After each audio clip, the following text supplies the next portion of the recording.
ನಮಸ್ಕಾರ. ಸರ್ಕಾರಿ ಹಿರಿಯ ಪ್ರಾಥಮಿಕ ಶಾಲೆ ಕಡಬೂರು, ತಾಲೂಕು ಚಿತ್ತಾಪುರ, ಜಿಲ್ಲಾ ಕಲಬುರಗಿ, ಹಲ್ಕಟ್ಟ ಕ್ಲಸ್ಟರ್. ಸೊ ಇವತ್ತು ನಮ್ಮ ಶಾಲೆಯ ಮಕ್ಕಳು ಧಾತುಗಳು ಹಾಗೂ ರಾಸಾಯನಿಕ ಸಂಕೇತಗಳ ಬಗ್ಗೆ ಒಂದು ಪುಟ್ಟ ಚಟುವಟಿಕೆಯನ್ನು ಮಾಡಲು ಹೊರಟಿದ್ದಾರೆ. ಎಲ್ಲರೂ ರೆಡಿ ಇದ್ದೀರಾ ಮಕ್ಕಳೇ? ರೆಡಿ ಇದ್ದೀರಾ? ಧಾತುಗಳು ಹಾಗೂ ರಾಸಾಯನಿಕ ಸಂಕೇತಗಳ ಬಗ್ಗೆ ಚಟುವಟಿಕೆ ಮಾಡಲು ಹೊರಟಿದ್ದೇವೆ. ಪರಮಾಣು ಸಂಖ್ಯೆ 1 ಹೈಡ್ರೋಜನ್ H, ಪರಮಾಣು ಸಂಖ್ಯೆ 2 ಹೀಲಿಯಂ He, ಪರಮಾಣು ಸಂಖ್ಯೆ 3 ಲಿಥಿಯಂ Li, ಪರಮಾಣು ಸಂಖ್ಯೆ 4 ಬೆರಿಲಿಯಂ Be, ಪರಮಾಣು ಸಂಖ್ಯೆ 5 ಬೋರಾನ್ B, ಪರಮಾಣು ಸಂಖ್ಯೆ 6 ಕಾರ್ಬನ್ C, ಪರಮಾಣು ಸಂಖ್ಯೆ 7 ನೈಟ್ರೋಜನ್ N, ಪರಮಾಣು ಸಂಖ್ಯೆ 8 ಆಕ್ಸಿಜನ್ O, ಪರಮಾಣು ಸಂಖ್ಯೆ 9 ಫ್ಲೋರಿನ್ F, ಪರಮಾಣು ಸಂಖ್ಯೆ 10 ನಿಯಾನ್ N, ಪರಮಾಣು ಸಂಖ್ಯೆ 11 ಸೋಡಿಯಂ Nk.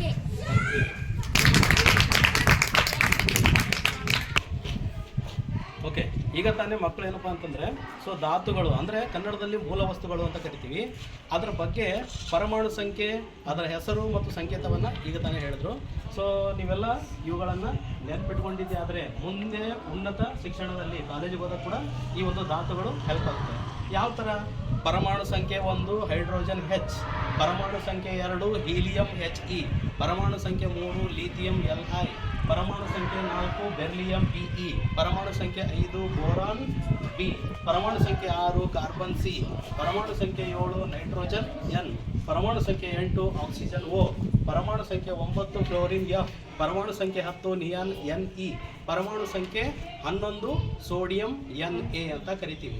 ಸೊ ಈ ಒಂದು ಧಾತುಗಳಲ್ಲಿ ಕೆಲವೊಂದು ಹೆಸರುಗಳನ್ನು ನಾವು ಕನ್ನಡದಲ್ಲಿ ಈಗ ನೋಡಿ ಹೈಡ್ರೋಜನ್ ಅಂತ ಕರಿತೀವಿ. ಇದನ್ನು ಕನ್ನಡದಲ್ಲಿ ಏನು ಕರಿತೀವಿ ಅಂದರೆ ಜಲಜನಕ ಅಂತ ಕರಿತೀವಿ.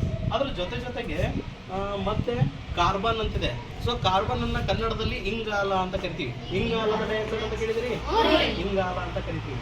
ನೆಕ್ಸ್ಟ್ ನೈಟ್ರೋಜನ್, ಪರಮಾಣು ಸಂಖ್ಯೆ 7 ನೈಟ್ರೋಜನ್ ಇದೆ, ಅದಕ್ಕೆ ಕನ್ನಡದಲ್ಲಿ ಸಾರಜನಕ ಅಂತ ಕರಿತೀವಿ, ನೈಟ್ರೋಜನ್. ಮತ್ತೆ ಪರಮಾಣು ಸಂಖ್ಯೆ 8 ಆಕ್ಸಿಜನ್ ಅಂತಿದೆ, ಕನ್ನಡದಲ್ಲಿ ಏನಂತ ಗೊತ್ತಾ ಹೇಳಿದ್ರು?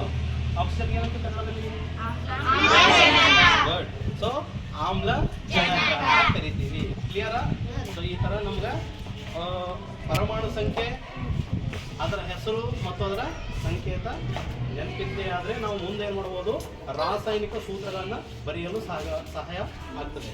ಸೊ ಈಗ ಈ ಒಂದು ಧಾತುಗಳು ಹಾಗೂ ರಾಸಾಯನಿಕ ಸಂಕೇತಗಳ ಟ್ರೇನ್ ಈಗ ನಿಮ್ಮ ಕಡೆ ಬರ್ತಾ ಇದೆ.